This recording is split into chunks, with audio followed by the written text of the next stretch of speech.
EduTech Guys present a conversation from our live coverage of FETC in Orlando, Florida on Wednesday, January 24th, 2018. Enjoy the program. All right. Hi, I'm Dr. Darryl Adams, coming from LA, California. Awesome. Former superintendent at Coachella Valley Unified School District near Palm Springs. Nice. So now I am just going around the country, keynote speaking about education issues, supporting, ensuring that all students get connected and, with devices and Wi-Fi. Yeah. And, of course, a curriculum that prepares them for college, career, and citizenship. Sure. It's the most important thing. So, but I do it in a different way. My Twitter handle is the Edutainer because I do music with my presentations. Sweet. Try to have a little fun with it and just entertain people, edutain people around these issues of education for all and democracy for all. Yeah. And leadership, which I think is very important in our country right now. Yeah, absolutely. I agree 100%. And I love the music background. I'm a jazz bassist, so right. Yeah, I was a band director bass for a too. long time. Band director too. Yes. In fact, right now, I moved back to my town. I'm lucky that Lou Rawls, pianist, I actually play in a trio with him now. Really? So, great jazz pianist. All right, So it's a lot of fun. Yeah. But yeah, don't you find it's easier to get people comfortable? Yes. Get Yes. them relaxed. Get them involved. Get them engaged. Get them up and moving, and then and hit them with the hard stuff. Yeah. That's right. So here at FETC, what you're doing a session. Yeah, I'm doing 3 sessions. 3 sessions. So tell us about them. Yeah, one of my sessions is leave no child offline, but also leave no teacher and parent behind. Okay. Oh. So basically, I'm going over the story of Coachella Valley School District, where we were the first in the nation to provide an iPad for every student preschool to high school. And the way we did it was to convince the community, to actually vote to tax themselves to do it. Because, we were going to wait for the federal government or the state government. It wasn't going to happen. Yeah. Sure. And so we had an iPad initiative, and we were successful getting all 20,000 students from preschool to high school a device. So we're the first to do it back in 2011-12. Was fortunate enough to work with the Obama administration on a lot of educational initiatives during that time. And came up with an idea to put routers on buses before it really started to happen. We call it the Wi-Fi on Wheels initiative. Yeah. And but most significantly, using the buses to park them in neighborhoods where there was no connectivity. Oh, nice. We have a large area to cover, like 1,250 square miles. So we had a lot of trailer home parks that didn't have connectivity. So instead of the bus sitting in the yard at night, we parked them in the neighborhoods where students ingenious. can connect. That's a great use of funds. Yes. When we don't need it. Yes. No, we're not using it at night. Exactly. That's beautiful. Exactly. Our community out there, very low income, social economic income, but boy, they had the will to really want to change the environment for the students so they can learn in the 21st century for the 21st century. Yeah. And so it was great to see that community come together and make those type of changes. Yeah. Well, and it says a lot about the community where, you've got a low income community who still recognized, or not still recognized, but who recognize the fact that the best way to help themselves, to help that community, was to give students the access they needed, and not just through throwing a bunch of devices at them, but the extension of that, getting those routers on the buses, and then parking the buses where the students can still have the access. That is, it is brilliant. That is amazing. Well, thank you. We worked very hard to change that whole environment and culture around preparing the students for college, career, and citizenship. And even though 98% of my students were Hispanic and some were undocumented, we didn't care about that. It's like, what are the possibilities and opportunities that are going to be available to them when they graduate, to be able to compete. And graduation rate went from like in the low 70s to 92% now. So that you've had some significant impact when you see that kind of movement in graduation rates. Well, and that's where we're at. Our job is to educate and to make viable members of our community. Yes. Let's just get it done. Yes, I don't care where they were born. They want to be a viable member of their community or their neighborhood. And an educated student is going to be a good person in our community. It's going to be a good citizen. That's right. That's right. That's the way it comes down. Yes. That's and awesome. I'm doing another presentation on 21st century leadership. called the 21 Attributes of 21st Century Leadership. Oh, cool. And so the idea is to go through the different modalities and characteristics and attributes of what 21st century leadership looks like. It's not just like the old autocratic leadership where you top down. Now it's had to be more collaborative. I call it my TLC philosophy of trust leadership, love leadership, collaborative leadership.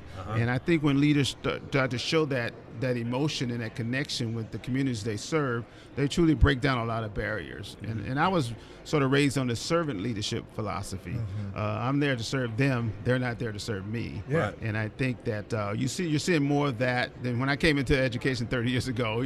You saw the autocratic top-down style. And you better march to the beat. And now you can really do things a lot more collaboratively, and it gets everybody involved, and it makes things easier. Right. It really does. And then, yes, go ahead. No, go ahead. Yeah, my third one is on personalized learning, which I truly believe that with the technology we have now, use the technology, use the platforms, use all the devices and the technology to really truly help that student find their passion in life. I call it they never work a day in their life, because we're zeroing in on what they really want to do. So I think students, when they're learning as early as 6th or 7th grade, I want to be an airline pilot. Okay, let's start teaching them that way. I want to be a musician. Let's start teaching them that way. And so schools becomes more relevant to them. And, we saw our attendance rate it was already pretty high because of the iPads, but it went up some more to like 97% of the kids come to school every day. Sure. There's Like something to come for. Right. You know? So when I'll talk a little bit about some of the programs that we work with and what we did to help personalize that learning for students as well. That's awesome. Well, and I think that's so important. There are school districts who are learning to focus on and change toward personalized learning. Some of those districts are coming kicking and screaming, and frankly, some of them got their heels dug in with cement freaking anchors.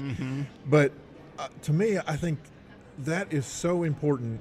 I really do. I wish, in a way, well, I guess I should say, but in a way, I kind of wish I was a student in that environment today, because there's a very good chance that what I'm doing right now sitting here is probably what I would have been doing when I was ready to graduate, because it would have been my focus, it would have been my passion, and it was back then, but that didn't matter. When we went to school, it doesn't matter what you were into, you were going to be forced down this particular road, and really, for the most part, we were kind of forced down the higher ed road, and if somewhere along the lines you didn't fall on that road, then you just fell off. Exactly. And now with personalized learning and personalized learning done right,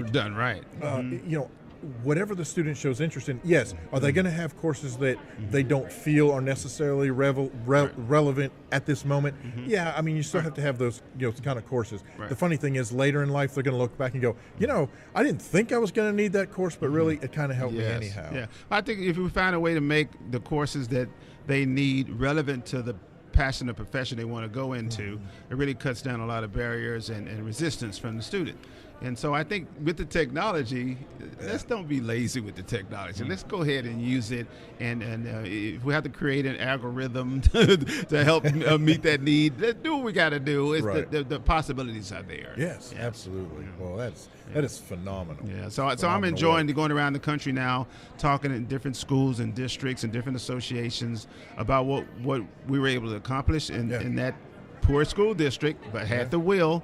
And then I continue to learn myself, and I just do it around my music.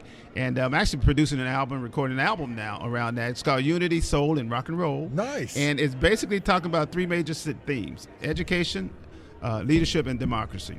And I'm incorporating those themes into the music to kind of bring people together around those 3 things, and what I call edutainment. So you're not only getting educated, you're getting edutained. And I really enjoy having people get up and sing along, dance along, rap along, and they remember those themes a little bit better when there's a little melody that goes with it. That's right. That's exactly right. And so, and you can go from a preschool class to superintendents, to a teacher group, to a church group, because you have these positive themes that you're singing about or rapping about or talking about. That's the best way to. in this climate, in our current generations, that's the best way to reach them. Yes, yeah. The arts are so important, not just the music, the dance, the art, everything. I think as we get more technologically savvy, we start to lose some of that human spirit. And I think, we want to pay attention to that because the arts are so important and crucial as artificial intelligence comes about and automation and robotics and all these other things. We want to not forget the human spirit and that connection we all have as human beings. Exactly. That's awesome. That if folks our listeners want to get in touch with you, what's the best way to find you? Yes, sir. Thank you. DarrylAdams.com. Darryl is spelled Darryl. Please go in, check out my website, subscribe. I'm going to be sending out newsletters. I'm doing a podcast myself, so I might ask you guys for some tips on that. Of course, my album will be available this spring, and my first single coming out next month is called Vote for Democracy. Hopefully that will resonate with people during this time, as we definitely need to all get and stay involved in our democracy and what's happening here.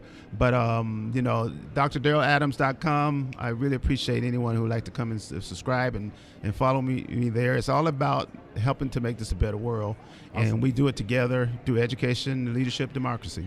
Awesome. That's awesome. Thanks, Dr. Adams, for Yes, sir. coming and Thank spending you. time with Thank us. you. Yes, And yes. I hope you have a great FETC. You've been listening to a recorded conversation from EduTech Guys live coverage of FETC 2018. For more information about EduTech Guys, visit edutechguys.com. And thanks for listening.